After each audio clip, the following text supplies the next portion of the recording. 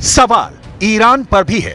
आखिर जिस operation true promise को दोहराने की वो बार बार वार्निंग दे रहा है, उसका क्या हुआ? खामेनेई और उनके जनरल इस बात से बहुत ज्यादा बेचैन हैं कि सीरिया उनके हाथ से निकल गया। बशर अल असद की सरकार ढह गई और अब उस जुलानी का सीरिया पर कब्जा हो चुका है जो कभी ISIS और अल कायदा का टॉप का आतंकी था। और अब इजरायल तुर्की और अमेरिका के इशारों पर खेलना शुरू कर दिया है। नेतन्याहू ईरान के इस दावे की तरफ इशारा भी कर चुके हैं।